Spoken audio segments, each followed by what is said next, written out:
All right, today we're going to be talking about primary versus secondary shoulder impingement, what it is, what it means, what to do about it. The what to do about it, I'll always say this is the caveat for any of these things. You deserve a proper exam. I really appreciate anybody that comments or puts questions on any of these videos, but when you're asking, what do you think about my issue? What sets and reps should I do? What should I do specifically for this? Honestly, I don't know, and it's a bit negligent for me to give you recommendations because every person's injury, pain, issue is individual, and the first thing we always have to rule out are red flags. You may say it's just shoulder pain. Well, guess what? You can have metastasis of cancer in your shoulder, and I don't want to be the idiot that's throwing exercises at that. So all that to be clear, let's get rolling. So of all the shoulder disorders, shoulder impingement syndrome is the most commonly reported, accounting for 44 to 65% of all shoulder complaints. Now, here's what I'll also say. Shoulder impingement, this is from diagnostic criteria. So they're looking at the diagnostic codes that are put in on physicians or insurance claims. When we look at shoulder complaints, if you reach overhead in most physicians' offices, if you have pain with that, they're going to say you have a shoulder impingement. So now we run into the issue. Are you actually dealing with shoulder impingement, or are you dealing with something else that got classified as just a broad catch-all? Probably the latter. I would still say it's very common. What we're here to talk about today is what kind of impingement is more common and what causes that impingement. So primary versus secondary, aka structural versus functional. So a primary impingement, by definition, is a structural impingement of the subacromial space. And the way that you get a structural impingement is via having a subset type of an acromion. So the acromion is the process off of your shoulder blade or your scapula. And the acromion, along with your clavicle, makes up your AC joint. So this little bony process out here, the back part of that is your acromion. So when we look at figure A, right here, we're looking at a type 1 acromion that accounts for about 46% of all acromion out there. So that means, and again, these are from reported standards. This isn't, maybe it's different in different parts of the world, just like Eastern European people are going to usually have a different type of hip structure than a Midwesterner, things like that. Type 2, funny enough, because we would think type 1 is the normal variant, that type 2 it accounts for a little bit more, 49% of all acromions. Then we see this type 3, and I'm going to back up a slide here, is only 3%. So you can see this hooking type feature of a type 3. The question is, why do these occur? Well, genetic prevalence, probably early life sports and activities. Also probably early life pathology, because this could be called hyperexostosis, that we've had bony overgrowth. This type 2 looks a little more just like the structure is more curved, which is going to create more of that acromion pointing down into the subacromial space. Well, what's in the subacromial space? Mainly your rotator cuff, in particular your supraspinatus tendon. I always liken a primary impingement to a butter knife on a rope. Like you're just slowly, as you raise your shoulder, your butts you're seeing are abutting that acromion against the subacromial space structures, which is a bit of the rotator cuff, also some of the humeral cartilage. So there's our primary or structural impingement. Our functional or secondary impingement is where we see the same tissues being irritated. So you see the supraspinatus tendon and the subacromial bursa here that are now being closed down on the subacromial space. So let me throw in a little aside here. A lot of people will come into our office having seen another physician, usually an orthopedic physician, and they'll have an x-ray and they'll say, hey, based off my x-ray, they said that I have an impingement. Now, I don't think that any imaging really dictates a diagnostic outcome for the most part.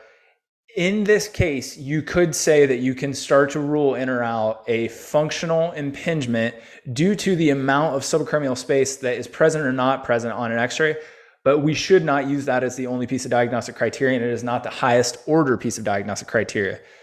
For almost any complaint, if you lead with imaging, you're going to be led astray. So let's just throw it out there. But anyways, so now a secondary impingement, remember that's AKA a functional impingement, really boils down to how we're moving around the scapulothoracic glenohumeral complex. So there's a lot of moving parts. Your shoulder, your glenohumeral joint, is the most mobile joint in your body. The only way that is connected to our axial skeleton, our kind of midline, is via your clavicle and your scapula via your AC joint. So that's how it becomes more mobile, but it's also a generally not an unstable joint, because nothing's inherently unstable, but your shoulder is going to be the most easily dislocated joint in your body. Secondary to fingers would be second. So we see stuff like that, and it really starts to matter how we move around this area, because you can create a lot of aberrant motion very easily. So the first thing we talk about is this scapulohumeral rhythm. So when I was in school, we were still taught this 3-to-1 ratio, that for every 30 degrees of abduction, there was 10 degrees of upward rotation elevation of the scapula. From the Prague school, via largely Pavel Kolaj, he determined, based off of a lot of observation, now backed up with studies, that really this ratio should be a 2-to-1 ratio, and it really doesn't start until about 90 degrees. Imagine arm parallel to the ground, 90 degrees of shoulder abduction.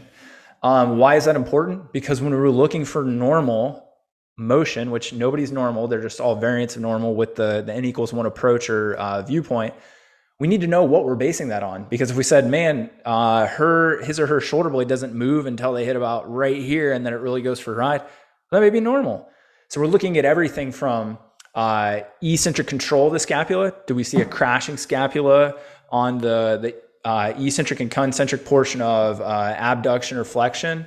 Can the shoulder blades move? Do we get a full range? Where do we have pain in those arcs? All of these things matter, and we're looking at all that. Also, in our office, we'll do a lot of closed chain movements or observation in positions like quadruped rocking tests, looking at how a closed chain loaded position changes the function of the shoulder and the scapulothoracic joint. So that's what we're looking at from a functional secondary impingement, that now we may have decreased upper rotation of the scapula, too much upward rotation or poor eccentric control, and we're shutting down that subacromial space at some point during abduction, flexion, really any motion of the shoulder. So when we're going after treatment for this, the very first thing that we have to realize is that from MDT, McKinsey Diagnosis and Treatment, around 47 to 51%, varying figure, it's thought, of shoulder complaints are actually of cervical derivation. So the first thing we have to rule out, just like anything in the lower extremity, we rule out lumbar spine, we have to rule out the cervical spine. And I realize MDT and McKinsey is not just lumbar extensions and cervical retractions. I'm just putting this up here for a reference point of rule out the cervical spine, because you're probably playing with something of cervical nature. The odds would say that. If I'm going to Vegas and there's a 51% chance of something occurring, I'm probably going to take that bet. But also, you can have things that run tandem. So you can have a functional impingement that is being made worse by sensitivity, central or peripheral, from the cervical spine. This happens all of the time. So you still rule in or rule out, but you may also circle back to the cervical spine after you've worked on some shoulder things and just kind of see if there's still involvement there. Once we've ruled out the cervical spine, the next thing that you have to check in on is the thing that the scapulothoracic joint moves around, which is the thoracic spine. There's a very, very high correlation of shoulder pain and pathology with aberrant or decreased motion of the thoracic spine. So in order to go through abduction, flexion of the glenohumeral joint, you have to be able to extend your upper thoracic spine adequately and enough. If you don't, you will take your glenohumeral joint through excessive abduction flexion without extension, causing another functional impingement. So it's not just the shoulder. You can also have a decreased ability to have a good central stability strategy, which then leads you to create a functional impingement where you don't have a stiff T-spine. So again, working on thoracic spine extension is just going to be something that you see run parallel with this all the time. So if you're not checking that as a clinician, you obviously need to. I'm sure most people know that. But if you're out there trying to work on your own stuff and you're having shoulder pain, Make sure that your cervical spine moves adequately in all ranges of motion. Even though it does, it still could be causing an issue. Make sure your thoracic spine, which is largely built to extend or bend backwards and rotate, can do so in all planes of motion freely and easily without pain.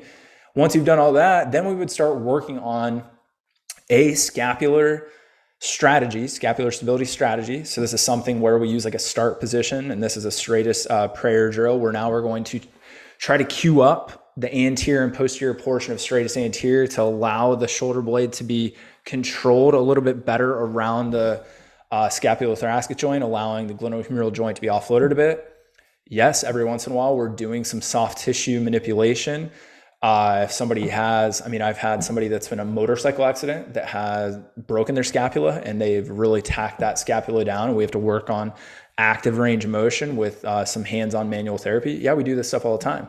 Dry needling around the posterior cuff, infraspinatus, teres minor, very common trigger points with shoulder dysfunction. And we're doing this to, again, also kick up the posterior cuff in this type of exercise. And again, realize this is not a template or protocol for shoulder impingement. I'm giving you a working thought process. Rule out cervical spine, get your thoracic spine moving, work on scapulothoracic glenohumeral stability strategy. Remember, this is the most mobile joint in our body. Unless you're post-surgical, I highly doubt that you need more shoulder range of motion. You probably need to learn how to control your shoulder range of motion. And then we start working on more closed chain movements in the transverse plane with some coronal plane stability. So this is a just classic 5-month position that we're using to really incorporate the posterior cuff now that we've queued up some scapular stability and start moving from a lower to a higher position. So we're really going from a 5-month sideline to like a 7.5 month kind of low oblique sit position. A great drill. It can be messed up really easily, and you can start really small, just kind of creating some daylight under your rib cage here and just holding this like a small plank. But these are just kind of my knockout punches for a functional or secondary impingement. I guess I could back up here for a second and say, well, what are you doing for these, these primary impingements? Well, type 2, do we necessarily need to go in there and, shave off that acromion? I can't say for sure. I'm obviously not an orthopedic surgeon, but I would say that there's a lot of people walking around out there with obviously 49% of us with type 2 that don't have shoulder impingement. And then it comes largely down to function around maybe a little less structural subacromial space. A type 3, I think as a clinician, I've picked up a couple of these where you just keep running into the same inroad regardless of what's going on. And then obviously that's confirmed via either x-rays, an easy way to confirm. You don't have to have an MRI. And then I think sometimes you are looking at, depending on what activities they're wanting to do that we're looking at a surgery to basically clip off the end of that acromion. So all that to be said, like I said in the beginning, this is not meant to be specific medical advice for your shoulder complaint. Everybody's shoulder is different. We're all dealing with different body types, phenotypes, activities, ages, previous injuries, things like that. So if you don't have a good clinician in your area, which there are tons of good clinicians, which I'm also willing to help connect you with, so you can comment, send me a message on social media at Dr. Beau Beard, or we do offer virtual consultations from the farm. I'll put a link down below here on how you can link up with me on a virtual consult. Also, let me know what you have in terms of questions based on this video or other injuries, issues you may be dealing with, and how I can help answer some questions on those. I hope this helps.